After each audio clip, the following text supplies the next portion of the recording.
Hello, Washi! Laundry day na naman! Yay! Anong meron? Mancha ng chocolate, putik, may libag pa! Kaya natin yan! With Pride Washing Machine Detergent, may triple stain-away formula. Tanggal ang makapit, madikit, at malupit na dumit mancha. Kaya easy-easy ang labada. Mula noon hanggang ngayon! All you need is pride. All you need is pride. ACS.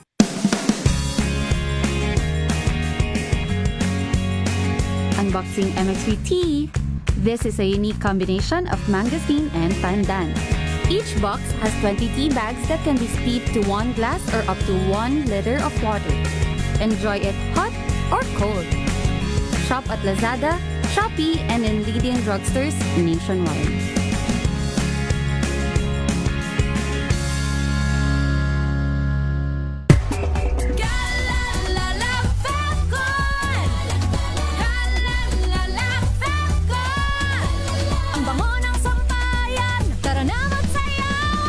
Fabcon, amoy nakaka-joyful.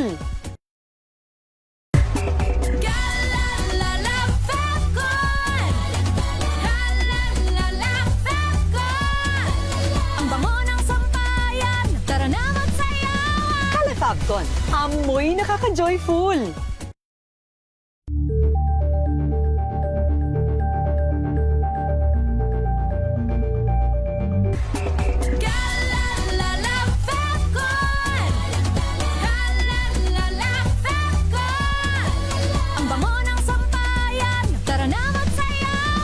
Fabcon, amoy nakaka-joyful.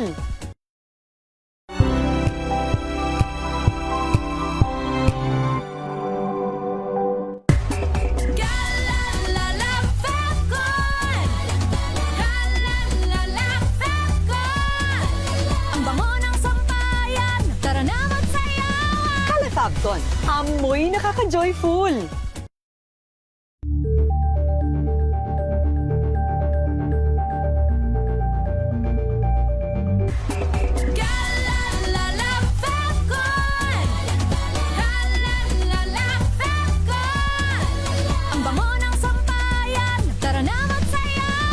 Fabcon, amoy nakaka-joyful.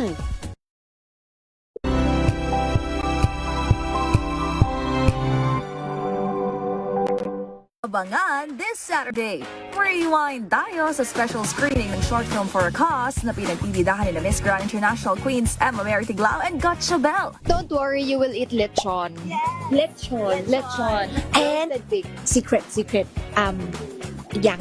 You will spill again? What's that? Balikan din natin ang electrifying performance ng K-pop group X-Love sa Pinas. That's my best ass.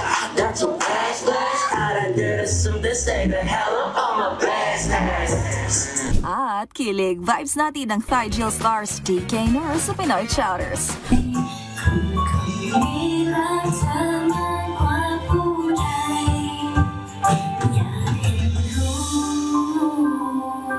Alas 12 ng tanghali, dito lang sa DZRH TV.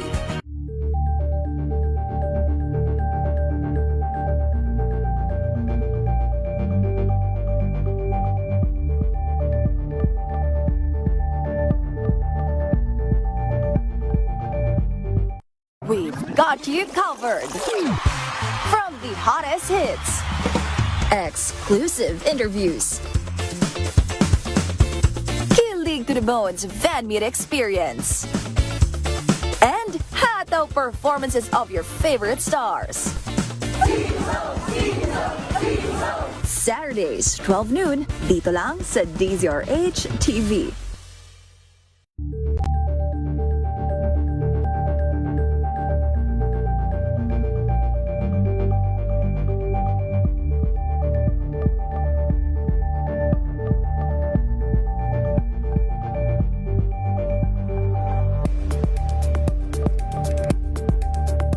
Curious ka ba sa maraming bagay? Kami na ang bahala dyan. Aalamin, tutuklasin at bibigyang linaw namin ang mga katanungang bumabagabag sa inyong isipan. Sa programa kung saan ang bawat sagot ay galing lamang sa mga eksperto. Ang Expert's Opinion, tuwing linggo alas 3 ng hapon, dito lang sa DZRH TV.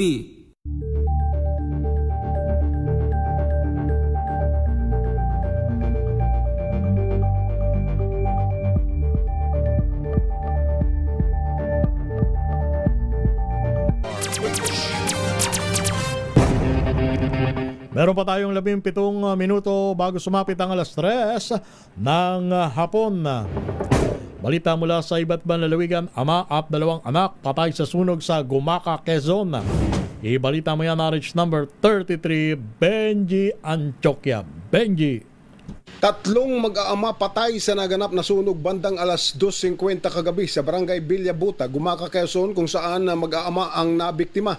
Sinabi sa report na bago nakarating ang mga pamatay sunog, pinagtulong-tulungan ng mga kapitbahay ang kinaroonan ng 3 biktimang mag-aama.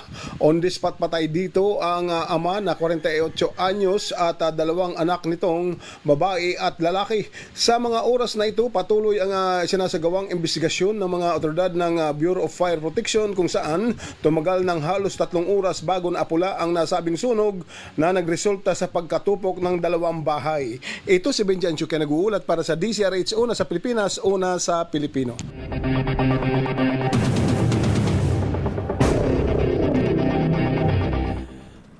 Samantala, sa BARM, isinusulong ang pagbibigay ng tulong pinansyal para sa mga maliliit na manggagawa na apektado ng oil crisis.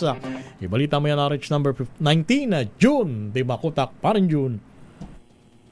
Frank Romel, sa pagdiriwang ng Labor Day ngayong taon sa bahagi ng BARM Region, iminumungkahi ng pamunuan ng Ministry of Labor and Employment o itong MOLE, led by Minister Muslimin G. Sema, ang pagbibigay ng tulong pinansyal intended para sa mga pribadong manggagawa, partikular sa mga employer-employee status sa buong BARM region na nakikita masyadong naapektuhan ang pagtaas sa mga bilihin sa prime commodities dahil sa kasalukuyang krisis na kinakaharap ng mundo sa oil crisis dulot ng giyera sa Middle East. Nakapaloob sa nasabing mungkahing pondong 1.4 billion pesos ang 5,000 pesos cash assistance sa mahigit sa 36,000 per formal workers na batay sa programa ay magsisimula ngayong Hunyo hanggang sa katapusan nitong taong 2026. Sa panayam ng DZRH kay Minister Muslimin Sema, pangunahing target itong programa ay ang mga manggagawa sa loob ng BARM region na nakarehistro ang mga pagawaan sa MOLE tulad ng mga ospital, paaralan, pabrika at mga negosyo mula sa pribadong sektor. Katuwang ang ibang opisyalis ng MOLE BARM na salukuyang inihahanda ng ahensya ang mga kaukulang dokumento at mekanismo na nasabing programa na isasangguni rin nila kay BARM Chief Minister Abdul Rauf Makakwa. Mula sa BARM region na inuulan ngayon, RH19, June Di Makutak, DZRH, una sa Pilipinas, una sa Pilipino. Mga manggagawa nagmarcha para sa ayuda, katarungan at kapayapaan sa Central Luzon. Ibalita mo yan RH number 37, Dani Comilang. Dani. Naglunsad na magkakaugnay na pagkilo sa Central Luzon ang mga manggagawa at iba't ibang sektor ngayong araw ng paggawa upang igit ang agarang ayuda, pananagutan sa korupsyon at pagtatapos ng ubanay ekonomiyang panggera. Pinangunahan ito ng Workers for People Liberation, WPL, at Kilusan para sa Pambansang Demokrasya. Katuwang ang iba pang organisasyon. Binigyan din ng mga grupo ang tumitinding crisis sa kabuhayan dulot ng mataas na presyo ng langis at pagkain at nanadawagan ng mga hakbang tulad ng 200 ikola, suspension ng buwis sa langis, 20 kilo ng bigas, suporta sa agrikultura at pananagutan ng mga tiwaling opisyal. Binatikos din nila ang pagpapalakas ng ugnayang militar ng Pilipinas sa Estados Unidos at ang mga proyektong may kaugnayan dito na anilay naglalagay sa bansa sa panganib ng digmaan at lalong nagpapahirap sa mamamayan. Dani ko bilang RH37 DZRH, una sa Pilipinas, una sa Pilipino. Barangay Tanod na ginawang drug den ng bahay arestado sa bypass sa Pasig City, Iloilo. Jocelyn Maque ng Action, Radyo Iloilo. Jo. Natimbog sa drug buy-bust operation ng mga operatiba ng Pasig City Police Station ang barangay tanod na tinuturing na street-level individual. 2 linggo ang ginawang monitoring ng mga pulis sa subject na si alias Nongnong, 44 anyos na barangay Kabunga, Pasig City bago isinagawa ang operasyon. Kasama rin sa nadakip ang 21 anyos na tricycle driver na si alias Vince at 2 pang kasamahan na sina alias Mark at alias Ambok na pawa mga street-level individual. Ayon kay Police Staff Sergeant Lenny Rose Piamonte, Information Officer ng Pasig City Police Station, ginagawang drug den ng mga arestado ang bahay ng Barangay Tanod. Nasamsam ng mga otoridad ang 6 na sachet na suspected shabu na may standard drug price na 102,000 pesos at buy-bust money na 1,100 pesos. Sa loob ng 2 buwan na illegal activity ng Barangay Tanod, sa bayan ng Pototan siya kumukuha ng supply at binibenta ito sa mga barangay sa Pasig City. Mula sa Action Radio Iloilo, ito si Jocelyn Maque para sa DZRH, una sa Pilipinas, una sa Pilipino. Job fair sa Pangasinan, binagsa ngayong araw ng paggawa. RH number 38 to Freddy Fajardo. Freddy.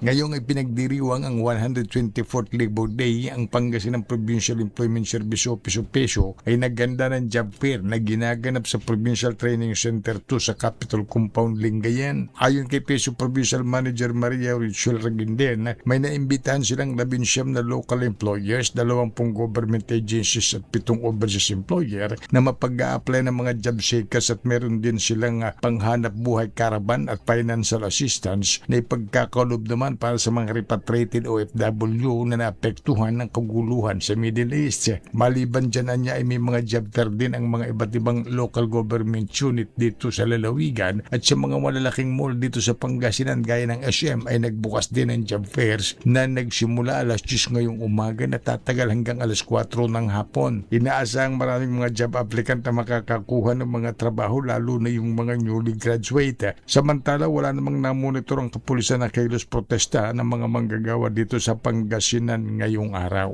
Mula sa Action Radio Pangasinan, ito si Freddy Fajardo Aristarte Taguulat para sa DZRH, una sa Pilipinas, una sa Pilipino. Meron lamang tayong 9 na minuto bago sumapit ang alas 3 ng hapon. PNP Northern Samar nakabantay ngayong Labor Day. Alamin natin ang sitwasyon. RH number 34, Jane Bantayan. Jane.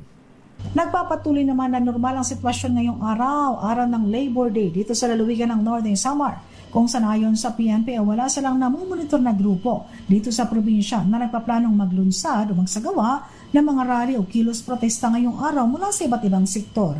Ngunit tiniyak ng kapulisan na naka-standby ang PNP, ang kanilang Quick Reaction Team at team mula sa Civil Disturbance Management ng pagre-responde at deployment kung maglulunsad na nasabing aktibidad ang ilang grupo. Patuloy na nakatutok at nakabantay ngayon ang mga pulis sa iba't ibang lugar ng lalawigan. Gayunpaman, ayon sa PNP, patuloy silang kaisa ngayong araw ng Labor Day sa pagdiriwang at patuloy na kinikilala ang dedikasyon ng mga manggagawa. Binigyan pagkilala ngayon ng mga pulis ang sipag at sakripisyo ng mga manggagawang Pilipino. Mula sa Action Radio Katarman, RH34 Jane Galit Bantayan ng DZRH. Una sa Pilipinas, una sa Pilipino. Kabiwa ng Pangulo binuksan kasabay ng Labor Day celebration sa Tacloban City. Jimmy, angay-angay sa detalye. Jimmy. Muling isinagawang kadiwa ng Pangulo para sa manggagawa ngayong ika-124 na Labor Day celebration sa Tacloban City. Ayon kay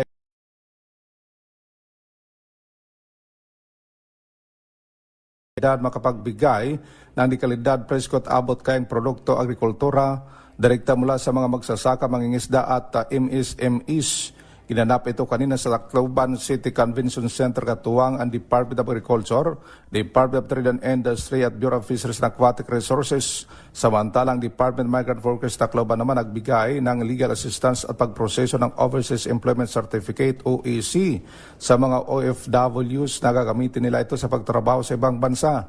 Ayon kay Atty. Michelle Basal Valdisco, bukas ang kanilang opisina upang tumulong sa mga OFWs, may solinaring legal at iba pang pangangailangan. Mula dito sa DYVL Action Radio Tacloban, ito si R32 Jimmy angay-angay para sa DZRH, una sa Pilipinas, una sa Pilipino.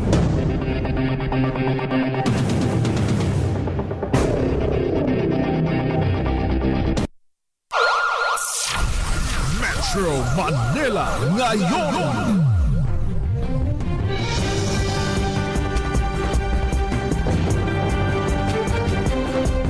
At sa Metro Manila ngayon, papasukin natin si Kyle Bullas. Sa oras na 7 minuto bago sumapit ang alas 3 ng hapon. Kyle. Lakay Romel, ipinatitigil na ni Secretary Giovanni Lopez ang pag-onboard ng mga bagong rider ng mga Transport Network Companies o TNCs at motorcycle taxi platform providers. Kasunod ito ng natanggap na datos na lagpas na umano ang bilang ng mga driver at riders sa tinakdang limit sa bawat kumpanya. Una na ipinag-utos si Pangulong Bongbong Marcos na imbestigahan ang pag-aabuso ng ilang mga TNC sa paglabag sa maximum limit na nagre-resulta ng tinatawag na tempo driver. Bukod dito, ipinagbabawal na rin ang mga on-the-spot at same-day onboarding activities ng mga driver nang walang pahintulot mula sa LTFRB. Sa iba pang balita, abiso naman sa ating mga motorista, pansamantalang maaantala ang pagbubukas ng Katipunan Kaliwa Street, Locaria Street, mula yan sa Mindanao Avenue hanggang King Alexander Street sa Quezon City sa May 4. Ayon sa abiso, dahil ito sa nagpapatuloy na construction work sa NLEX T5 North Link Segment 8.2, Section 1A. Dahil dito, magpapatupad muna ng stop-and-go scheme para sa mga Class 1 vehicles sa naturang kalsada simula nitong kahapon at tatagal ito hanggang sa May 7, 2026. Yan ang latest sa Metro Manila ngayon. Ito si Kyle Bullas ng Leader H, una sa Pilipinas, una sa Pilipino. Kyle. Yes, Lakay. Kyle, kamusta ang impormasyon sa magiging taya ng presyo ng mga produktong petrolyo sa susunod na linggo, partikular sa araw ng Martes? Lakay, sa kasalukuyan, wala pa tayong na-monitor. Pero posibleng maging kabaliktaran naman ito ng mga nagdaang forecast kung saan posibleng tumaas ang ating oil price sa susunod na Martes. Meron ka na bang initial figure batay sa oil industry sources, Kyle, kung magkano ang maaring itaas? Lakay, dahil pa rin sa nagpapatuloy na tensyon dyan sa bahagi ng Middle East, mukhang tumaas muli ang presyohan ng langis sa world market. Dahil dito sa base sa early trading data, posibleng muling tumaas ang presyo ng gasolina ng hanggang sa 3 piso kada litro, habang sa diesel naman ay posibleng umabot hanggang sa 2 piso ang increase sa kada litro nito. Ayan. Kung sa bagay, kamakailan binanggit din ni Energy Secretary Sharon Garin na pataas ang trend ng presyuhan ng produktong petrolyo o crudo sa world market at mukhang naka-apekto din yung patuloy na pagsemplang ng piso laban sa dolyar. Correct, Lakay, at sinabi din ni Secretary Garin na malamang sa malamang nakadepende talaga ito sa magiging aksyon ni US President Donald Trump at sa kasalukuyan malabo pa talagang bumalik doon sa dating presyohan ng langis noong hindi pa sumisiklab yung tensyon sa Middle East. Sa ngayon, posibleng kung magkakaroon man ng rollback, hindi naman nila inaalis yung posibilidad na magkaroon pa muli ng rollback sa mga susunod na linggo. Pero hindi na ito ganun kalaki kung ikukumpara noong bago noong buwan ng Marso. Okay. Maraming salamat, Lakay Romel. Balik sa inyo. Maraming salamat, Kyle Bullas, sa iyong Metro Manila ngayon. At yan ang kabuuan ng ating balita. Ang talakayan tinapok sa Rapido Hataw Balita. Ngayon po nga unang araw sa buwan ng Mayo, Labor Day. At sa ngalan nila kay Ray Sibayan, ito ang inyong lingkod, si Romel Fuertes. At susunod na programa ni Miss May, Binauhan. Oras natin, 2 minuto bago sumapit ang alas 3 ng hapon. RH